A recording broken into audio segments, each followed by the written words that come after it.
এক গ্রামে রমেশ নামে এক পরিশ্রমী কৃষক থাকত। মাঠে ঘাটে সে সারাদিন পরিশ্রম করত, কিন্তু তবুও আয় তার খুব বেশি হতো না।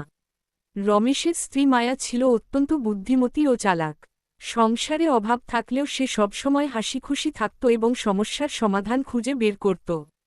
একদিন রমেশ দুঃখ করে বলল, এভাবে চললে তো সংসারই চলবে না, মায়া। কি যে করি বুঝতে পারছি না। মায়া কিছুক্ষণ ভেবে বলল, আমি একটা উপায় জানি, তবে তোমাকে আমার কথা মতো চলতে হবে। পরের দিন সকালে মায়া ৩ বোঝা খড় বাড়ির সামনে সাজিয়ে রাখল। রমেশ অবাক হয়ে জিজ্ঞেস করল, এগুলো দিয়ে কি হবে? মায়া হেসে বলল, দেখো, আজ বাজারে এক বুদ্ধিমানের দরকার আছে। বাজারে গিয়ে মায়া প্রথমে ঘোষণা দিল, এই খড় কিন্তু সাধারণ খড় নয়। যার ঘরে এটি থাকবে, তার গরু অসুখ হবে না, মাঠে ফসল ভালো হবে। মানুষ প্রথমে হাসাহাসি করলেও কিছুক্ষণের মধ্যেই উৎসুক হয়ে এগিয়ে এল। মায়া কামলি বলল, আমি জোর করে কাউকে বিক্রি করছি না, তবে বিশ্বাস থাকলে নিতে পারেন। ২-১ জন কৌতূহলবশত খড় কিনে নিল।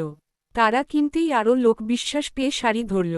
অল্প সময়েই ৩ বোঝা খড় বিক্রি হয়ে গেল, আর ঘরে ফিরতে ফিরতে রমেশের হাতে জমল বেশ কিছু টাকা।